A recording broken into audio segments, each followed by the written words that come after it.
มื้อนี้วันพักอาอายก็จัดให้บรรดาผู้เฒ่าเพิ่นได้กินสิ้นดาดกันจุใจอยู่บริเวณลานวัด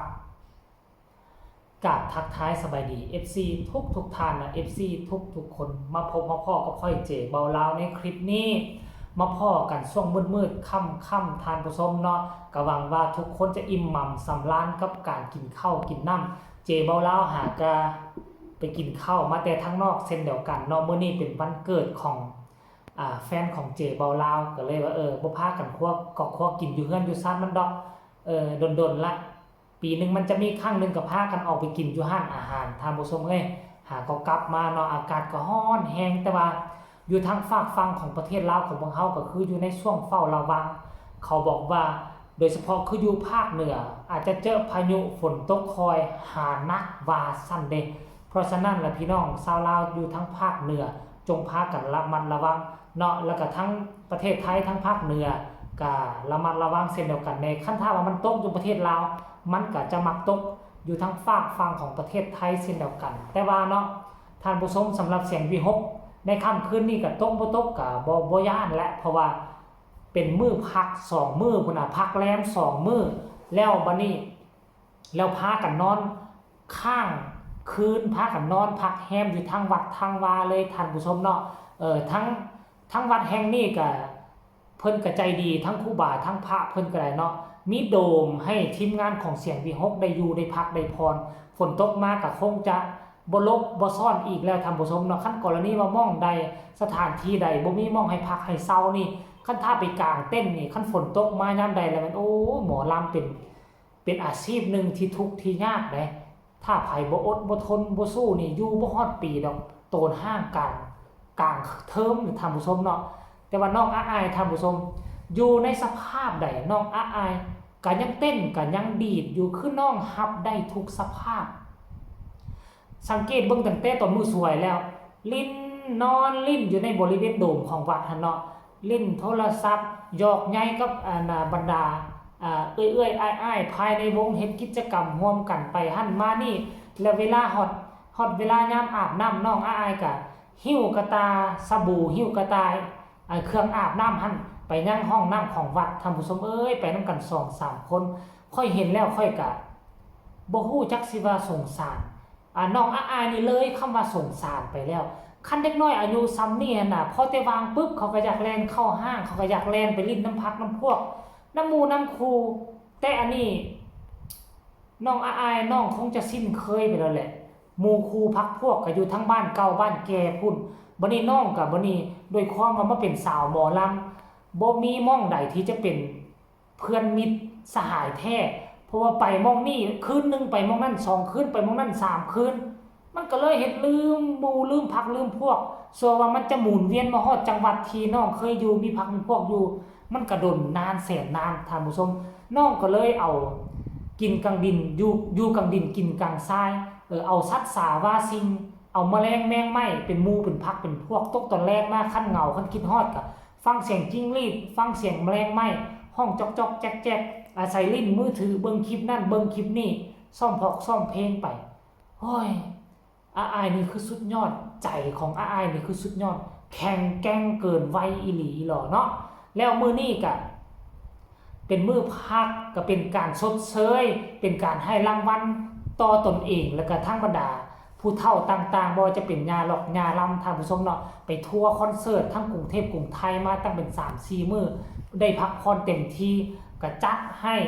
เนาะพากันกินเนื้อย่างหรือภาษาบ้านเฮาก็ว่าสิ้นดาดนั่นเองเนาะท่านผู้ชมเนาะโอ้ยกินนำกัน 3-4 คนเนาะอยากให้ทุกคนไปเห็นคลิปนี้สักคนขออนุญาตเจ้าของคลิปเด้อเนาะให้ FC แฟนคลับของน้องอาอายได้ไปเห็นภาพบรรยากาศตัวจริงแล้วจึงมาพอกันในช่วงต่อไปไปกันเลยเขาบ่มีแก้วซื้อแก้วมาบ่มีแก้วเขาก็เลยได้กินแบบนี้เลิศร้านข่อยความคิดสร้างสรรค์อยู่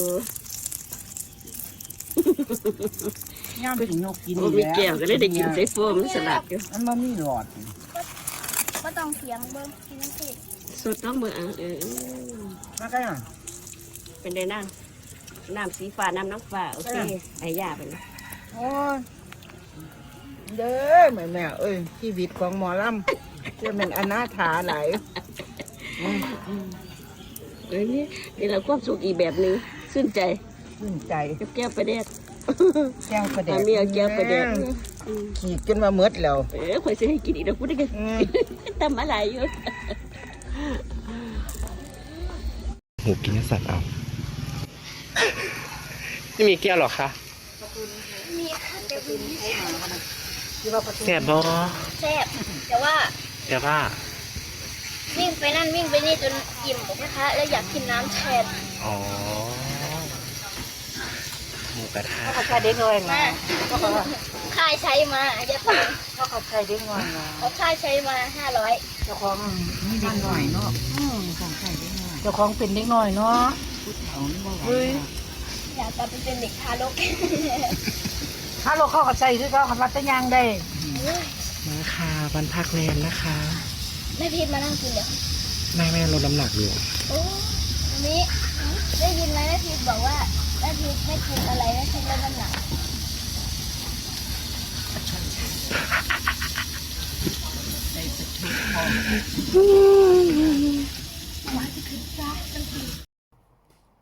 เป็นจังไดทุกคนเห็นแล้วเป็นจังได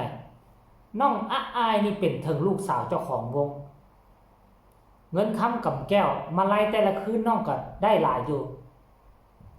ถ้าเป็นศิลปินดังของวงอื่นนะคงจะไปนอนบ้างพัก โรงแรม นอนรีสอร์ทนอนอีหยังมันที่มันหรูหราแล้วก็สบายกว่าแต่ว่าน้องอ้ายเลือกที่จะนอนอยู่วัดอยู่วา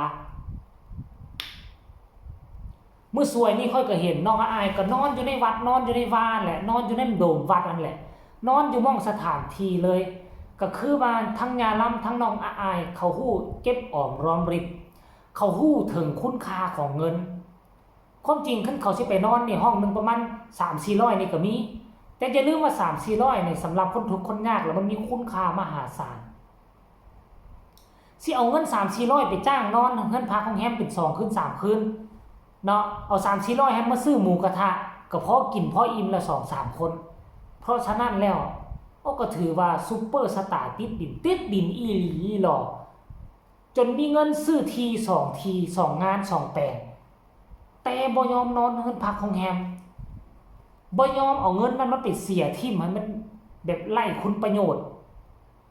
มันมีบ่มีแต่ว่าอย่าลืมว่าคนที่เคยทุกข์เคยยากแล้วเงินสำนั้น 3-400 นี่มันบ่แม่นว่าเงินน้อยๆเอามาซื้ออยู่ซื้อกินกุ้มเป็นวัน2วันเพราะฉะนั้นแล้วมาเห็นน้องอ้ายนอนวัดนอนวาโอ้น้ำใจสุดยอดหลายคือพวกเฮาเจ้าค่อยนะอายุซ้ำนี้ใหญ่ปานนี้นะเฮาก็คงจะบ่ยอมนอนล่ะครับสภาพบ่ได้ดอกคนเฮาพอมีเงินมีคำมาแล้วใจก็ลืมอวดองค์ทะนงโตอยากอยู่สะดวกอยากอยู่สบายฉันได้แต่น้องอ้ายเห็นบ่ล่ะนอนวัดนอนวาโดยที่บ่ติงโดยที่บ่งอบ่แงเลยบ่คัดหญ้าลำแม้แต่น้อยเดียวโอ้ยขอให้เจ้าใหญ่สูงเป็นซุปเปอร์สตาร์แห่งวงการหมอลำเด้อล่ะเด้อเนาะให้เจ้าอดทุกข์อดยากแต่ตอนนี้แต่น้อยไปใหญ่มาภายภาคหน้าเจ้าจะสนุกสุขสบายดังที่คำบู่ฮานเพิ่นกล่าวเอาไว้เนาะคลิปนี้ขอฝากฝังไว้สำนี้ฝากทุกคนกดไลค์กดแชร์กดติดตามเพื่อจะบ่พลาดในคลิปต่อไปที่สำคัญอย่ากดข้ามโฆษณาไผมีคำตำหนิติชมแนวใดเนาะก็สามารถส่งมาใต้คอมเมนต์ได้พบกันใหม่ในคลิปหน้าสำหรับคลิปนี้ขอกล่าวคำว่าสบายดี